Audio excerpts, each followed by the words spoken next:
all the way from North Carolina to Indianapolis. What an incredible run. Talk to me a little bit about what it was like. I know when you started out, not a glamorized high school athlete. It sounds like you started tough. Can you tell us a little bit about how basketball started for you? You've been doing some research, huh? Of course.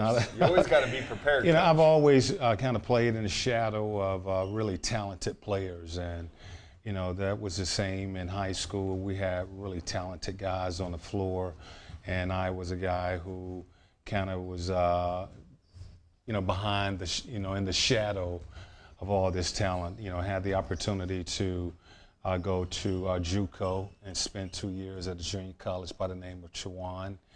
Spent 2 years there, and then all of a sudden, North Carolina State Wolfpack, the ACC come a-calling after my freshman year in JUCO, and was able to sign with NC State, which was about 5 minutes from my home. Wow.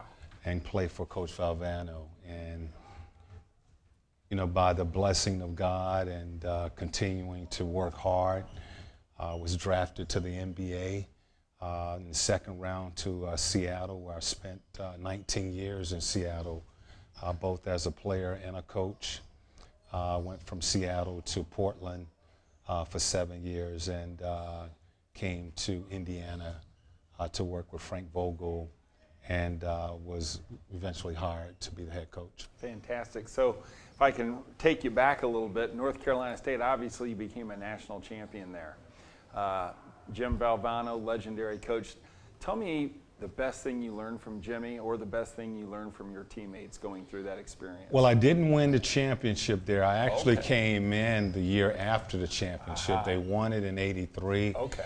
I came in '84. I got all the goodies from that championship team, winning with Lorenzo Charles and Spud Webb and Ernie Myers and Terry Gannon and all of those guys. And it was just, NC State was like a, I love NC State. As I mentioned, I lived 5 minutes from the campus. My mother worked at North Carolina State University.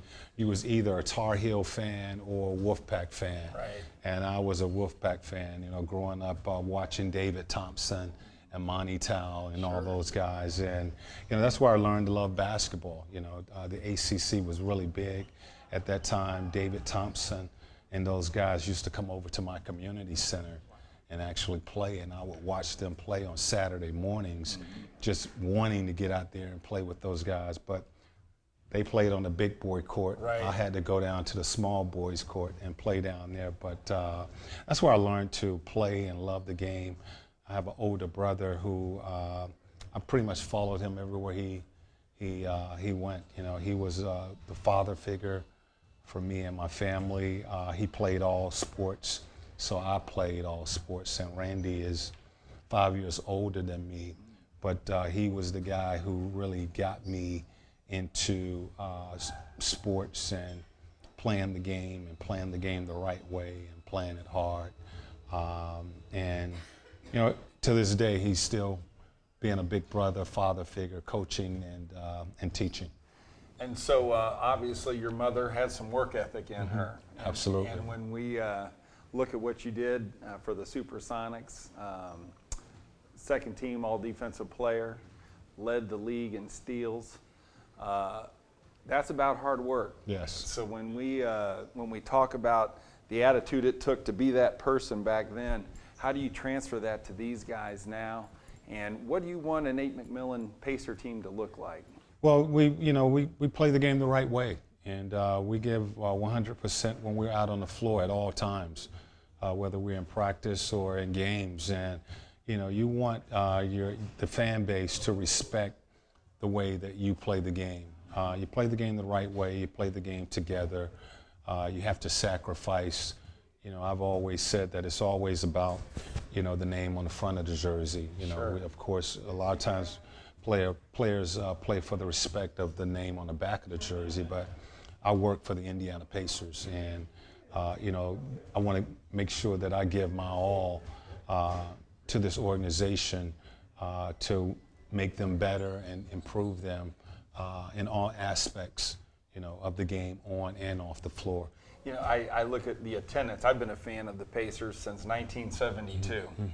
And I could tell there's a difference in a Nate McMillan coach team than there has been in the past, the commitment to effort and that type of thing. So as a fan, thank you for doing that. You know, we know that Indiana is a big basketball state, just as North Carolina is. And we've had some arguments who's the bigger basketball state. But we know how important it is to the fan base here that the Pacers are playing good basketball. That's good. Well, Nate, I want to thank you for your hard work, for the effort you put forward to the Pacers. We know it's going to show all season long, and it's just a pleasure and honor to have you running our team. Yeah, well, thank you for having me. I look forward to this season. We have a great opportunity. We know that there's a little buzz about us, and hopefully we can live up to that. Right, no LeBron in the East. Yeah, no LeBron in the East, and we actually had some success against him. Not enough, you did. But it's good to see that guy out Go west. away. Yeah, we'll see him in the finals. Absolutely. All right. Absolutely. This is Glenn Bill for Boomer TV.